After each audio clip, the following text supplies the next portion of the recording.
Student, today I am going to explain problem number 2 in incidence of tax. Yesterday I have finished first problem.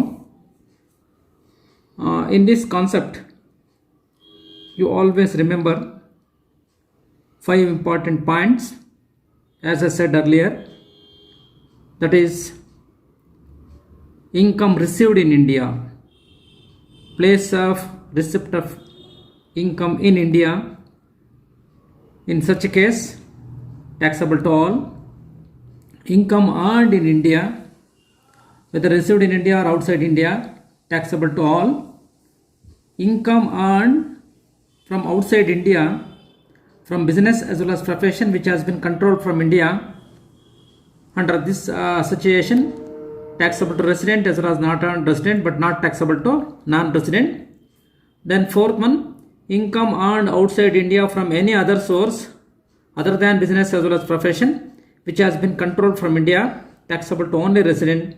And last one, past untaxed foreign income brought into India during the previous year, not taxable to all. These are the 5 important points we must keep in mind while solving the problem in this case. So here on the basis of that we have a second problem. The second problem is like this. The following are the incomes of Mr. Bharat for the previous year ended 31st March 2020. Just I will read out the problems, then solve madakogana. Right.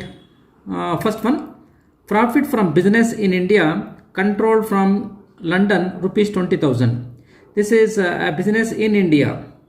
ಓಕೆನಾ, ಇಂಡಿಯಾದಲ್ಲಿ business ಮಾಡ್ತಿರೋದು, control ಎಲ್ಲೇ ಮಾಡಲಿ earn ಮಾಡ್ತಕ್ಕಂಥ place India ಇದೆ, for that matters taxable to all. Next, profit on sale of machinery in Bangalore but received in Bangladesh, this is also taxable to all. Then profit from business in Africa, the business being controlled from India, 1/3 is received in India, rupees 45,000. Apart from 45,000, 1/3 is received in India, that is 15,000 rupees is taxable to all, remaining 30,000 rupees is taxable to resident as well as not earned resident. Next, income from house property in Africa, that is this is comes under 4th classification, taxable to only resident. Okay na. Next, agriculture income in Pakistan was received there but later on brought into India. ನೋಡಿ, ಇದು litre on brought into India, ಯಾವಾಗೋ ಇಂಡಿಯಾಗೆ ತೊಗೊಂಬರ್ತಾರೆ ಅಂತಂದರೆ ಈ ಸದ್ಯಕ್ಕೆ ನಮ್ಮ previous ಇರಲದು ಇಂಡಿಯಾಗೆ ಬರಲ್ಲ. ಹಾಗಾಗಿ this is also comes under 4th classification, that is taxable to only resident. Next, profit from hotel business in Australia, that is hotel business. ನೋಡಿ, ಇಲ್ಲಿ ಬಿಸ್ನೆಸ್ ಅಂದ ತಕ್ಷಣ ನೀವು the business must be within the meaning of the business, that means the production and distribution of goods and services, ಆ meaning ವ್ಯಾಪ್ತಿಯಲ್ಲಿ ಬರಬೇಕು. ಹಾಗಾಗಿ hotel business this is not comes under the meaning of the business, for that matter this is also apart from business as well as profession taxable to only resident. Next, royalty received in Germany from Mr. Kapil, a resident in India, for technical services provided for a business carried on in Germany. ನೋಡಿ, ಇಲ್ಲಿ ಇಂಡಿಯಾದವರು, ಓಕೆನಾ, ಇವರು ಕಪಿಲ್ ಇಂಡಿಯಾದವರು ಅಲ್ಲಿ ಜರ್ಮನಲ್ಲಿ business ಮಾಡ್ತಾವ್ರೆ. ಆ ಜರ್ಮನಲ್ಲಿ business ಮಾಡ್ತಕ್ಕಂಥವ್ರಿಗೆ ನಾವು ಟೆಕ್ನಿಕಲ್ ಸರ್ವಿಸ್ ಕೊಟ್ಟಿದ್ದೀವಿ ಅಂತಂದರೆ that is income from business as well as profession which has been controlled from India, outside India receive ಮಾಡಿದ್ದೀವಿ, ಇಂಡಿಯಾದ ನಿಯಂತ್ರಣ ಇದೆ, taxable to resident as well as not earned resident. Next, income from business in Sri Lanka but controlled from India, remitted to India later, ಯಾವಾಗೋ remit ಮಾಡ್ಕೊತಾರೆ, ಹಾಗಾಗಿ ಈ ತಕ್ಷಣಕ್ಕೆ ನಮ್ಮ ಪ್ರೀವಿಯಸ್ ರೆಮಿಟ್ ಆಗಲ್ಲ. This is also business outside India which has been controlled from India, taxable to only resident as well as not earned resident. Next, income from sale of house situated in India, income from sale of house situated in India, taxable to all. Transaction number 10, salary of rupees 48,000 from London employer for the first 9 months of the previous year received in London, but the pension for the next 3 months of rupees 8,000 received in India.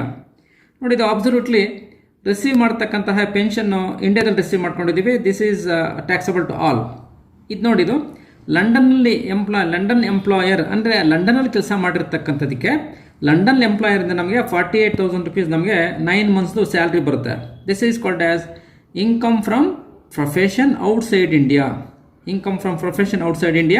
For that matters this is taxable to resident as well as not earned resident ಇಬ್ಬರು ಮಾತ್ರ tax ಆಗ್ತೀವಿ, but 8,000 ರೂಪಾಯಿ taxable to all because received in India.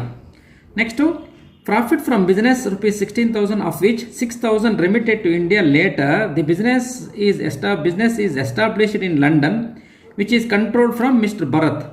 ಇದು outside India, this is also outside India. Bharat ಇಂಡಿಯಾದವರು ಆಗ control from India ಆಗುತ್ತೆ. The entire amount ನೋಡಿ, ಇದು 6,000 rupees remitted to India later, ಅದು ಯಾವಾಗ ನಮಗೆ India ಬರ್ದಿರಲಿ.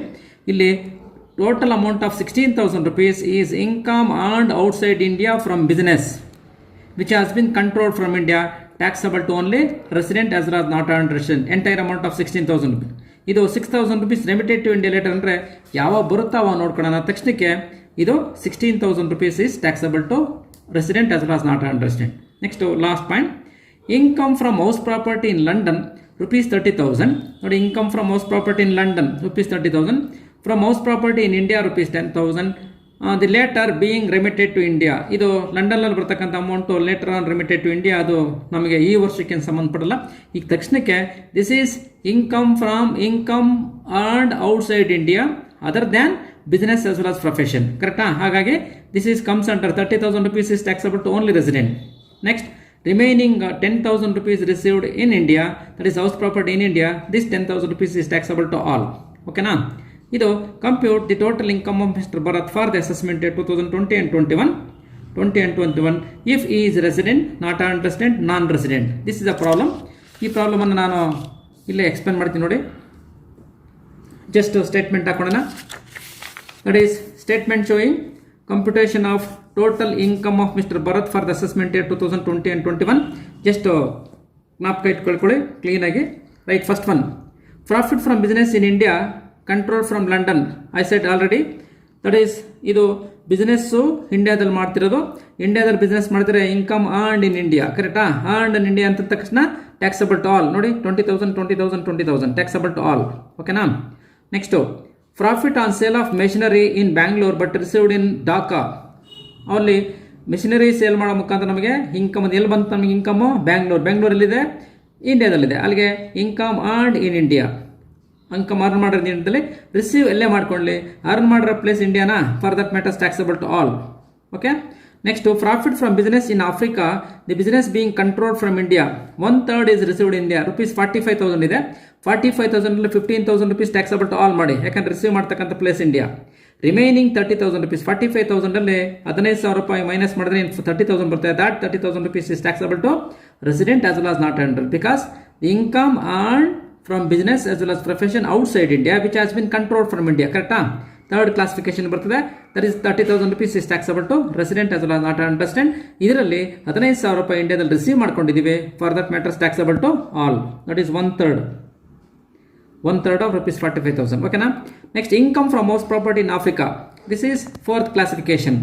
Income earned outside India other than business as well as profession. ಕರೆಕ್ಟಾ? Taxable to only resident. 24,000 ರೂಪಾಯಿ ಒಬ್ಬರು ಮಾತ್ರ ಟ್ಯಾಕ್ಸ್ ಹಾಕ್ತೀವಿ.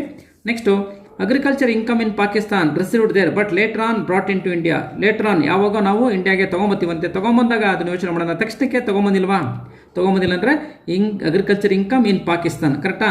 ಇದು ಸಹ it is comes under fourth classification, income earned outside India from any other source other than business as well as profession. ಆ category ಬರ್ತದೆ. ಆ ಕ್ಯಾಟಗರಿ ಬಂದಾಗ ಈ ಇನ್ಕಮು ರೆಸಿಡೆಂಟ್ಗೆ ಮಾತ್ರ ಟ್ಯಾಕ್ಸ್ ಹಾಕ್ತೀವಿ. ಓಕೆನಾ? ಇನ್ನಿಬ್ಬರಿಗೂ ಟ್ಯಾಕ್ಸ್ ಹಾಕಲ್ಲ. Okay. Next, profit from hotel business in Australia. ನಾನು ಹೇಳಿದ್ದೀನಿ, ಹೋಟೆಲ್ ಬಿಸ್ನೆಸ್ ಅಂತ ತಕ್ಷಣ ಇದು ಬಿಸ್ನೆಸ್ ವ್ಯಾಪ್ತಿ ಬರಲ್ಲ. ಬಿಸ್ನೆಸ್ ಅಂದ ತಕ್ಷಣ it must be within the meaning of the business. That means production and distribution of goods and services. ಹಂಗೆ ನೀವು ಅಂದ್ಕೊಂಡು ಅಲ್ಲೂ ಸಹ ಫುಡ್ಡು ಪ್ರೊಡಕ್ಷನ್ ಮಾಡ್ತೀವಿ ಮತ್ತು ಸಪ್ಲೈ ಮಾಡ್ತೀವಲ್ಲ, ಆ ಥರ ಅಲ್ಲ. Production of goods and services ಮಾಡಬೇಕು. ಆ ವ್ಯಾಪ್ತಿಗೆ ಬಂದಾಗ ಮಾತ್ರ ಬಿಸ್ನೆಸ್ ಆಗುತ್ತೆ. For that matter this is other than business as well as profession earned outside India. For that matters taxable to only resident. ಓಕೆನಾ? Next, royalty received in Germany from mister Kapil. ಇದಾಗಲೇ ಹೇಳಿದ್ದೀನಿ. That's is income earned outside India from profession which has been control from India. ನೋಡಿ, ಇವರು Kapil resident in India ಅಂದರೆ ಇಲ್ಲಿ ಇಂಡಿಯಾದವರು ಜರ್ಮನಲ್ಲಿ business ಮಾಡೋ ಮುಖಾಂತರ ಅವರು ಇಂಡಿಯನ್ ಕಂಟ್ರೋಲ್ ಮಾಡ್ತಿದ್ದಾರೆ. ಹಾಗಾಗಿ this is income from profession earned outside India which has been control from India ಅಂತ ತಕ್ಷಣ taxable to only resident. 64,000 non ರೆಸಿಡೆಂಟ್ಗೆ not taxable. Next, income from business in Sri Lanka but which has been control from India remitted to ಇನ್ ರಿಲೇಟರ್. ಯಾವಾಗ ತೊಗೊಂಬಂದ ನೋಡೋಣ, ಸದ್ಯಕ್ಕಂತೂ ಬಂದಿಲ್ವಾ, ಅಲ್ಲಿಗೆ ಏನಂತ ಕರಿತೀವಿ, this also comes under third classification. That is income earned outside India from business which has been control from India ಅಂದಾಗ taxable to resident as well as not resident. Okay, next income from sale of house situated in India. ಇಂಡಿಯಾದಲ್ಲಿ situate ಆಗಿರ್ತಕ್ಕಂಥ ಹೌಸನ್ನು ನಾವು sale ಮಾಡಿದ್ರೆ ಏನು income ಬರ್ತದೆ, that income is taxable to all, ಎಲ್ರಿಗೂ tax ಹಾಕ್ತೀವಿ. 10th one, salary of rupees 48,000 from London employer for the first 9 months of the previous year received in London. That is London employer ಇಂದ ನಾವು receive ಮಾಡಿದ್ವಿ. Income from profession, ಓಕೆನಾ, ಇದು profession ಇಂದ ಬಂದಿರತಕ್ಕಂತಹ income outside ಇಂಡಿಯಾದಲ್ಲಿ ನಾವು earn ಮಾಡಿದ್ದೀವಿ, ಕರೆಕ್ಟಾ. ಆಗಿದ್ದಾಗ this is taxable to resident as well as not resident. This also comes under third classification. Next pension of rupees 8,000 received in India, this is taxable to all. 8,000 ಕರೆಕ್ಟಾ. Next 11th one, profit from business in London which has been control from Bharat ಇಂಡಿಯಾದವರು.